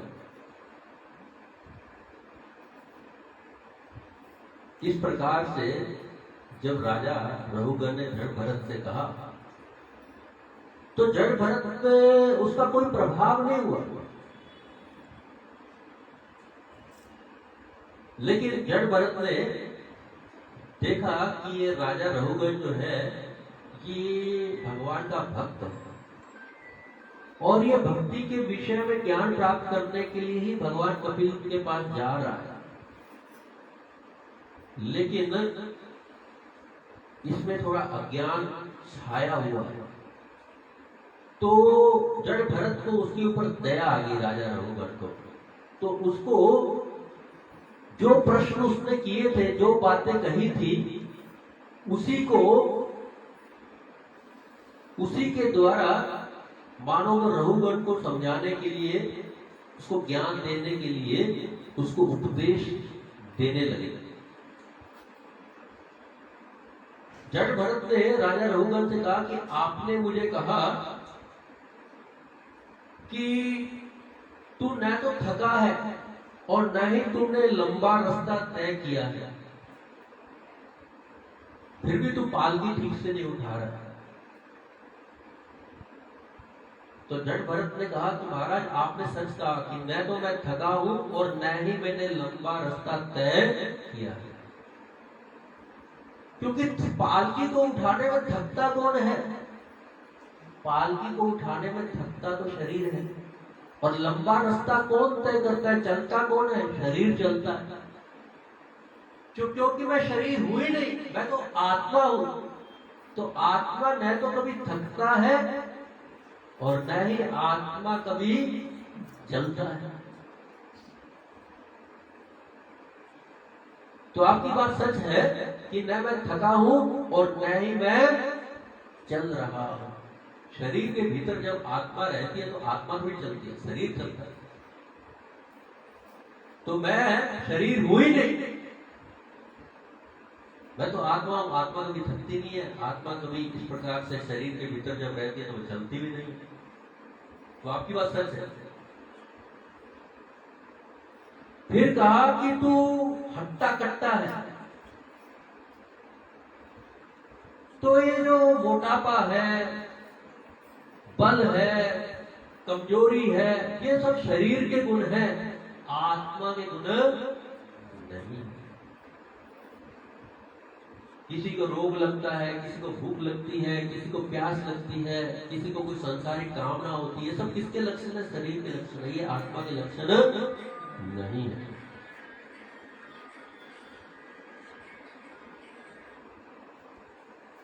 आपने कहा तू जीते हुए भी मरा है,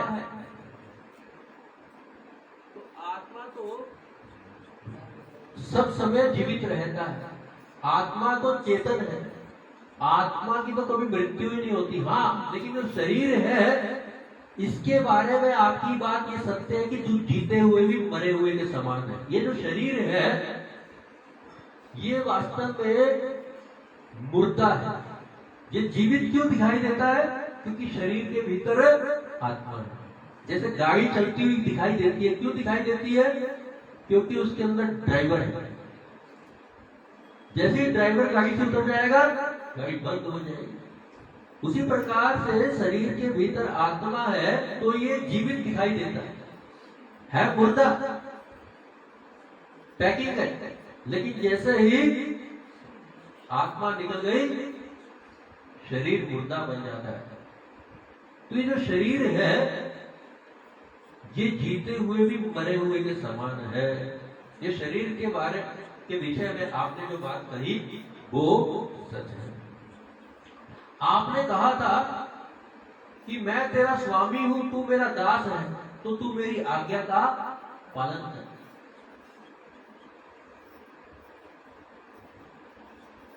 लेकिन वास्तव में स्वामी कौन है, दास कौन है, इसके विषय में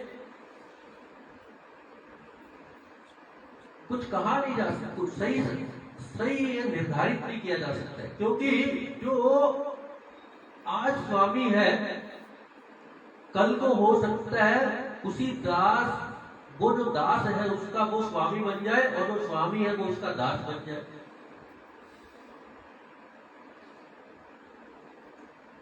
अक्सर हम लोग देखते हैं कई बार ऐसा होता है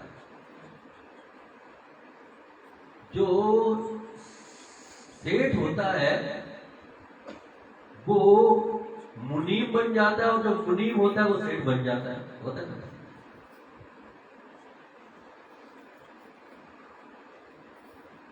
और फिर सेवक और स्वामी का जो संबंध है वो कितने समय का है। आज आप कह रहे हैं कि मैं स्वामी हूं, लेकिन जब आप शरीर का त्याग कर देंगे तब क्या आप मेरे स्वामी रहेंगे?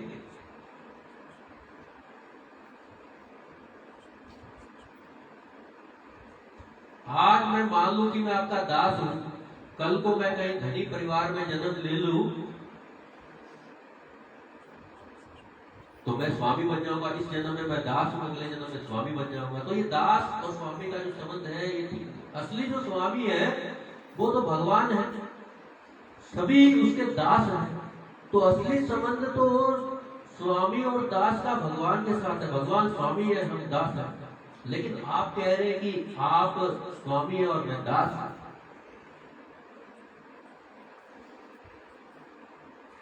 फिर भी अगर आपको लगता है कि मैं आपका दास हूं तो मेरे को आज्ञा दीजिए, क्या सेवा करूं मैं आपसे? आपने मुझे कहा कि तेरे को दंड देके अभी ठीक कर देता हूं, अर्थात ऐसी सजा दूंगा कि तू याद रखेगा। आप मुझे सजा दे तो मुझे कुछ होने वाला नहीं है। आप मुझे चाहे मारे पीटे, चाहे फांसी से लटका दे, चाहे काट दे, मेरे ऊपर कोई फर्क पड़ने वाला नहीं। यदि आप मुझे पागल समझकर मारेंगे तो मेरा पागलपन और बढ़ जाएगा। जैसे किसी पागल को पिटाई करो तो उसका पागलपन और बढ़ जाता है, तो भी आपको कोई लाभ नहीं होगा। और यदि आप मुझे मुक्त पुरुष मान के मुझे दंड देंगे, क्योंकि मैं तो आत्मा हूं, आप दंड किसको देंगे? शरीर को देंगे। मैं तो लेकिन आत्मा हूं, और आत्माओं को तो क्या नैनम छिदंती शस्त्राणि नैनम दहते पावकः न चेतम कलितम त्यापो न श्वश्यति मारुदः। इस आत्मा को तो कोई अस्त्र शस्त्र काट नहीं सकता है। तो आप चाहे दंड दे चाहे न दे, मुझे इससे कोई फर्क ही नहीं पड़ता। जब ऐसा उपदेश, जो बातें रघुगण ने कही, उन्हीं बातों के द्वारा जब रघुगण को समझाया तो रघुगण को समझ में आ गया कि ये कोई सामान्य व्यक्ति नहीं है। हालांकि उपदेश देने के बाद जड़ भरत ने राजा रघुगण की पालकी फिर से उठा ली, लेकिन रघुगण को समझ में आ गया कि ये भगवान का बहुत बड़ा भक्त है। मैंने इसके प्रति कितना बड़ा अपराध कर दिया, इसके पास तो ऐसा दिव्य ज्ञान है, इससे मैंने अपनी पालकी उठवाई।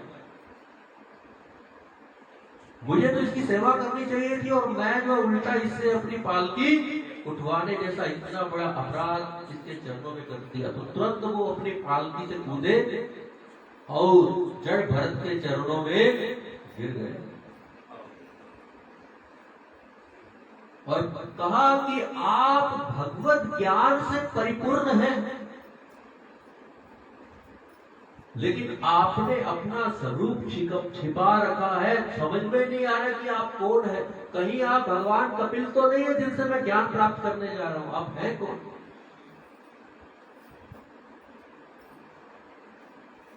मुझे लगता है मेरा कल्याण करने के लिए आप यहां पधारे हैं।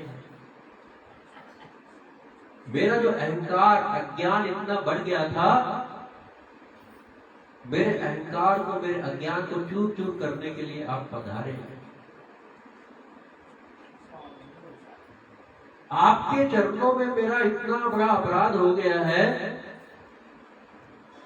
इस अपराध के लिए कृपया मुझे क्षमा करिए और मुझे आप उपदेश दें जिससे मेरा कल्याण हो।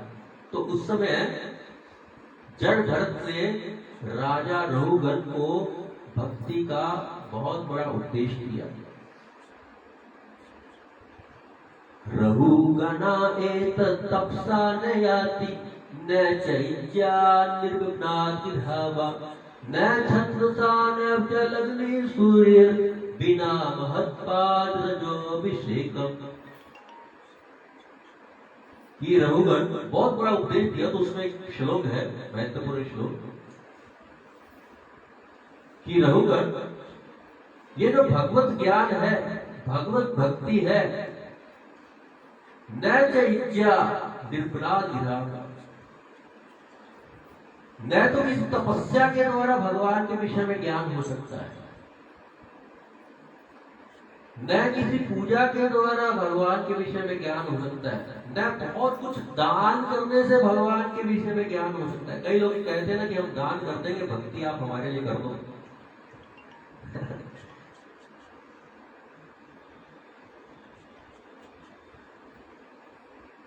न वेदों शास्त्रों का उच्चारण करने से भगवान के विषय में दिव्य ज्ञान प्राप्त हो सकता है, भगवान की भक्ति प्राप्त हो सकती है।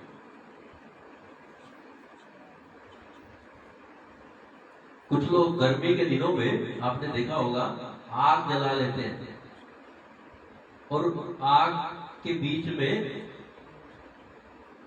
बैठ जाते हैं, तपस्या करते हैं। कुछ लोग सर्दी के दिनों में ठंडे पानी के अंदर, नदी के अंदर चले जाते, घंटों घंटों तक रहते हैं। ऐसे तरीकों से भी भगवान की भक्ति, भगवान के विषय में ज्ञान प्राप्त होता है। भगवान की भक्ति, भगवान की कृपा, भगवान के विषय में कब ज्ञान प्राप्त होता है? बिना महत्पाद रजोभिषेकम। जब तक हम महान पुरुषों के चरणों की जो धूल है उसमें स्नान नहीं करेंगे, तब तक हमें भक्ति की प्राप्ति नहीं होगी। भगवान के विषय में तब तक हमको ज्ञान प्राप्त नहीं होगा। बिना महत्पाद रजोभिषेकम, बिना महान पुरुषों के चरणों की रज में अभिषेक किए बिना हमें भगवान की भक्ति, भगवान के विषय में ज्ञान प्राप्त नहीं हो सकता है। भक्त पद धूलिया, भक्त पद जल, भक्त मुक्त शेष, यही तीन साधने बल।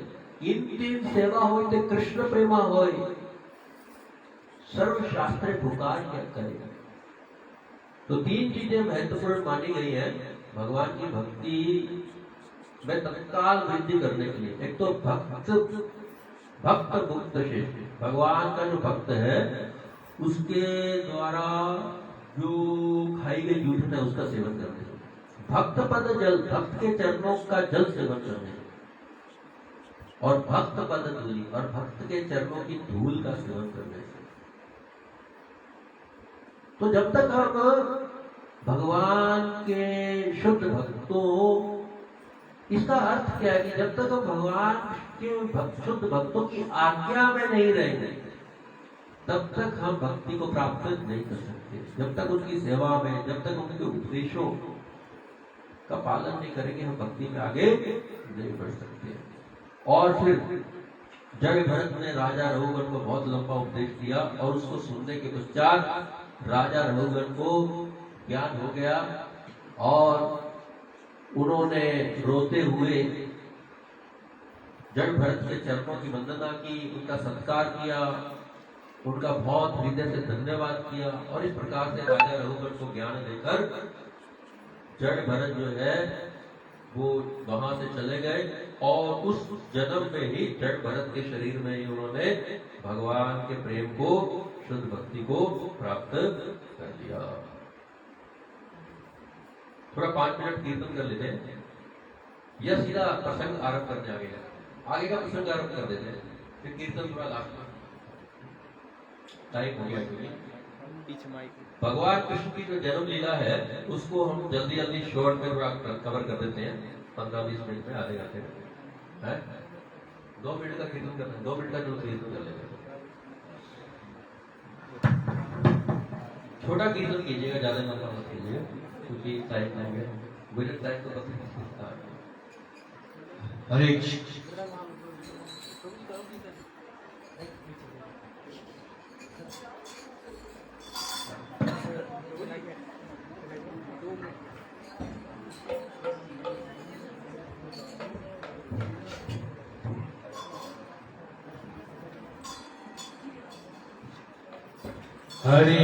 कृष्णा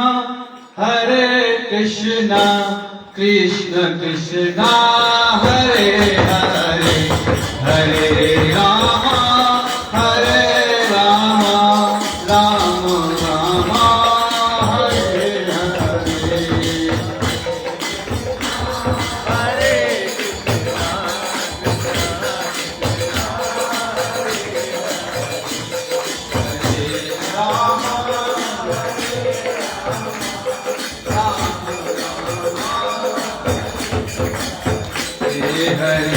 कृष्णा कृष्ण कृष्णा हरे हरे, हरे रामा राम रामा हरे हरे, कृष्णा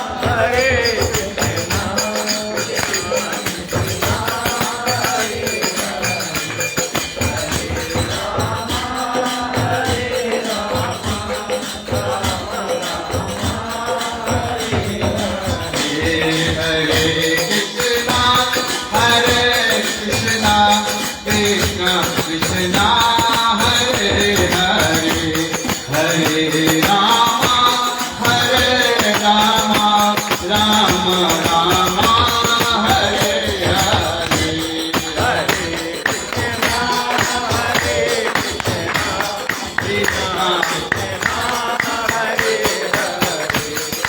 हरे रामा राम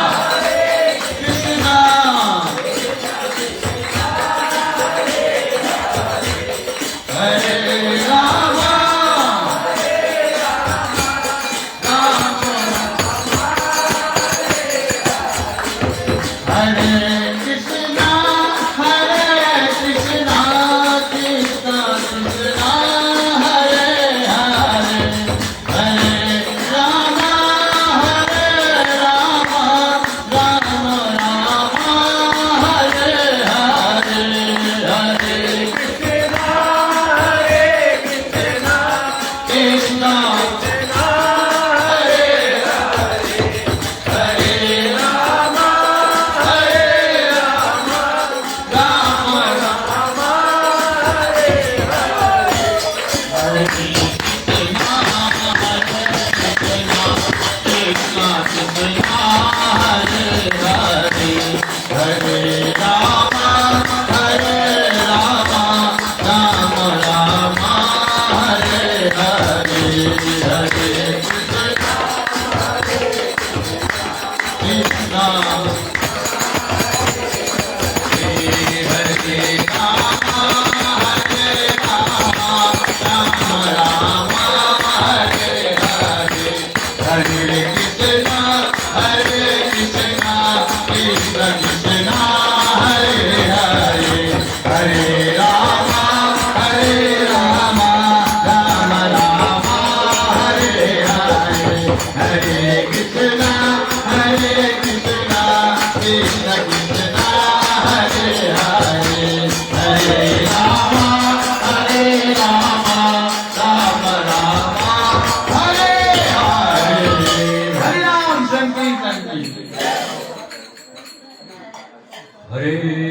हरे राम हरे राम राम राम हरे हरे।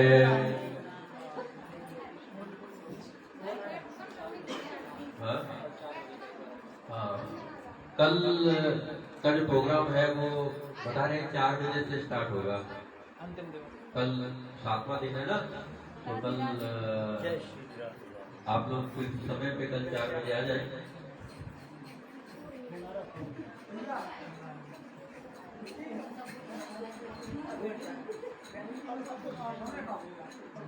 हरे कृष्णा। कल प्रसाद की व्यवस्था है, तो आप सभी भक्तों से निवेदन है कि कल आके हम लोगों को कृतार्थ करें। हरे कृष्णा। 4 बजे से ही समय रहेगा, अंतिम दिवस है। हरे कृष्णा। तो अभी हम भगवान कृष्ण की जो जन्म लीला है उसको संक्षिप्त में थोड़ा सा बताएंगे, समय ज्यादा नहीं है।